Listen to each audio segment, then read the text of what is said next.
जय माँ पिताम्बरा। बहुत बहुत स्वागत करती हूँ, अभिनंदन करती हूँ आपके अपने खास यूट्यूब चैनल में। बच्चों को ढेर सारा प्यार, बड़ों को मेरा नमस्कार। मैं हूँ आचार्य सपना श्री। आप अपनी गुरु मान लीजिए, अपनी गाइड मान लीजिए, अपनी दोस्त मान लीजिए। दोस्तों, जिंदगी में जिसको हम जिस भाव से देखते हैं वो हमें वैसा ही प्रतीत होता है। आज माँ का दूसरा नवरात्रा, माँ ब्रह्मचारिणी। शत नमन है माँ को। मैं माँ पिताम्बरा की बहुत बड़ी भक्त हूँ, माँ बंगलामुखी की।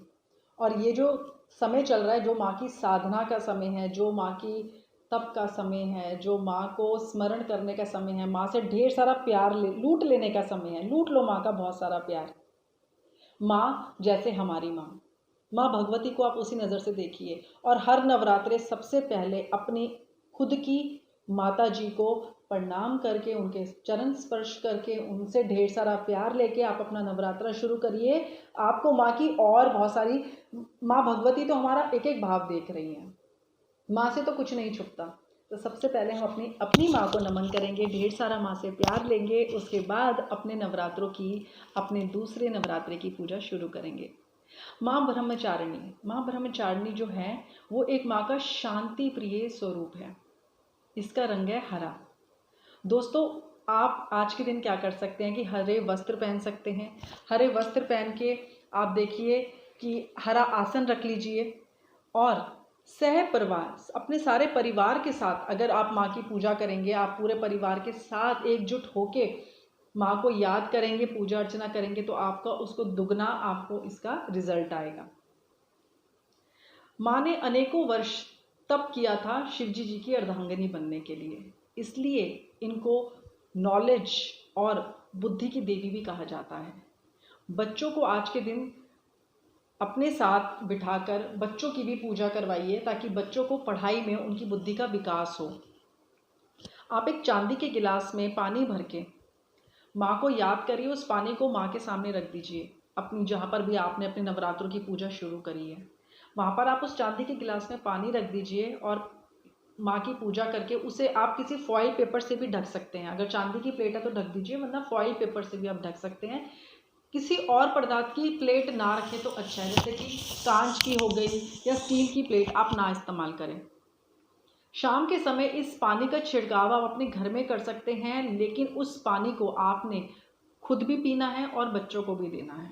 इस पानी को आपने बच्चों को भी देना है और खुद भी आपने पीना है, और आप देखेंगे कैसे माँ की असीम कृपा लोगों पे आएगी। दोस्तों, ये जो समय है, हर साल ज़्यादातर मैं इस समय पे अपनी खुद की जो है ना साधना में जुट जाती हूँ, क्योंकि ये 9 दिन 9 रातें जो है ना, ये बहुत महत्वपूर्ण होती हैं। ये साल में 2 बार आती हैं। एक बार माँ के जो है गुप्त नवरात्रे आते हैं, और एक माँ के ये नवरात्रे आते हैं जिसकी कि आप सब लोग ज़ोरों शोरों से पूजा करते हैं। मार्केट सजनी शुरू हो जाती है, खूब सारा सामान मार्केटों में आ जाता है, हम खरीदारी करते हैं और बहुत सारी खुशियाँ महसूस होनी शुरू हो जाती है। क्योंकि माँ जब पास होती है ना, तो अपने आप ही एक बहुत ही ज़्यादा पॉजिटिव फीलिंग आनी स्टार्ट हो जाती है।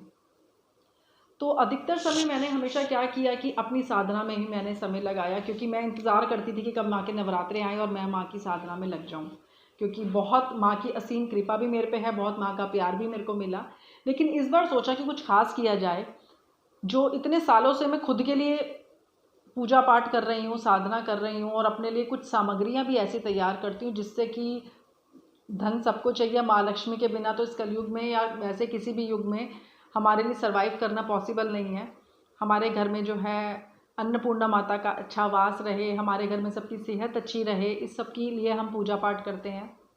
पर इस बार सोचा कि कुछ अपने प्रिय प्रिय दर्शकों के लिए, जो कि अब बहुत ज़्यादा विश्वास करते हैं, क्यों ना उनके लिए कुछ किया जाए। तो इस बार मैं स्पेशली आप लोगों के लिए किस्मत का द्वार ये लेके आई हूँ। आप देख सकते हैं, इससे आपके घर में, इसमें जो मैंने अपना तरीके से मैंने इसको जो तैयार किया है, जो मैं चाहती हूँ कि आप इस चीज़ को देखिए।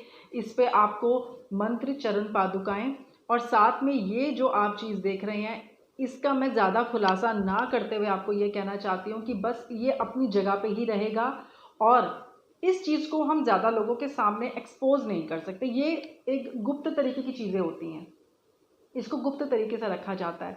आपने अपनी धूप अगरबत्ती पूजा कर ली, उसके बाद इसको बंद करके आप अपनी तिजोरी में इसको रख सकते हैं। आप देखिए, आप इसको अपनी तिजोरी में रख सकते हैं, देखने में भी बहुत खूबसूरत है और ज़्यादा ये किसी को ना दिखे वही अच्छा है।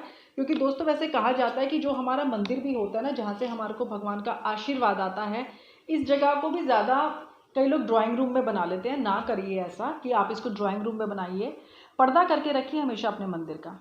ये जो यहाँ का जो आशीर्वाद होता है या जो भी है ना, ये हमारे लिए होता है। क्योंकि यहाँ पर जो एनर्जी हमने, एक ऊर्जा जो बना के रखी है ना, वो हमने अपने लिए रखी है, अपने परिवार के लिए रखी है। तो इसको बाहर के जो लोग आते हैं ना, वो इस चीज़ को ना देखें। और ये चीज़ थोड़ी सी, एक कहते हैं सीक्रेट प्लेस होता है, ये सीक्रेट चीज़ें होती हैं और इसको सीक्रेटिवली तरीके से रखें।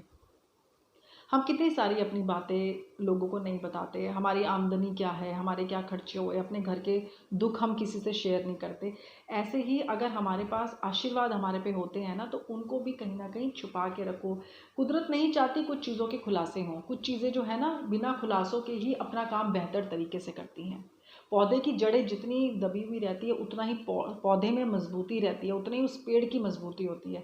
जड़ें हम एक्सपोज नहीं करते, कहते हैं ना कभी भी किसी भी पौधे की जड़ें कोई ना देखे, क्यों बोलते हैं, ऐसे ही हमारी जड़ें भी होती हैं। आप चीज़ों को साइंटिफिकली और हर तरीके से समझने की कोशिश करिए कि ये जो पुरानी चीज़ें चलती आ रही हैं ना, हमें ज़्यादा तर्क वितर्क ना करके उनको बस फॉलो करना है। और जो हम उनको फॉलो नहीं कर रहे हैं, इसलिए हमारे लिए परेशानियां भी ज़्यादा आ रही हैं। तो इन नवरात्रों में अपने परिवार के साथ बैठ के अगर आप पूजा करेंगे तो आपको फल ज़्यादा मिलेगा। बाकी जो पूजा पाठ आप जिस विधि विधान से करते आ रहे हैं, कई लोगों के बहुत अपने तरीके बने होते हैं जो वो पुराने समय से अपने माँ बाप से सीख के आए हैं और उसी को आगे कंटिन्यू कर रहे हैं। आप उसको ना बदलिए, आप अपना उसी तरीके से करिए। क्योंकि देखिए, जो पूजा पाठ होता है ना, ये अपने भाव होते हैं। मैं किस भाव से करती हूँ वो मेरा भाव है। अब वो मैं आपको सिखाऊं तो गलत बात है। आप अपने तरीके से करिए जो आप कर रहे हैं, आपका तरीका नहीं हम बदलना चाहते। कई बार क्या होता है कि हम कुछ ऐसी वीडियोस देख लेते हैं जिसमें बताया जाता है कि आप ऐसे करिए, आप ऐसे बैठिए, आप इधर इधर की तरफ अपना, दक्षिण की तरफ अपना मुंह करिए या कुछ भी करिए। माँ की कृपा सब तरफ से आती है, माँ बच्चों को हर तरफ से करती है। मैं ज़्यादा इन चीज़ों को नहीं मानती। जो 15 साल से मैंने अपनी साधना से माँ का प्यार हासिल किया है ना, और शक्तियों का वाकई ही आभास किया है, तो मैंने ये देखा है कि गलतियों की तो माफ़ी बिल्कुल है ही है, लेकिन आपका भाव साफ होना चाहिए। अपने भाव को साफ रखिए, अपने संकल्प को स्ट्रॉन्ग रखिए, अपने घर के लिए माँ से आशीर्वाद मांगिए। माँ आपके घर में ज़रूर आएंगी और आप महसूस भी कर सकेंगे। मैं इन शक्तियों को महसूस कर पाती हूँ और मैं चाहती हूँ आप भी इन शक्तियों को महसूस करें। और इतने सालों के बाद अब मैं जो आप लोगों से रूबरू हो रही हूँ, जो आप लोगों के पास सामने में मौजूद हो रही हूँ, तो इस चीज़ का ज़रूर फ़ायदा उठाइए और इन्हीं चीज़ों को आप अपने तरीके से, हर चीज़ को अपना तरीका ज़रूर डालिए, अपने भाव ज़रूर डालिए।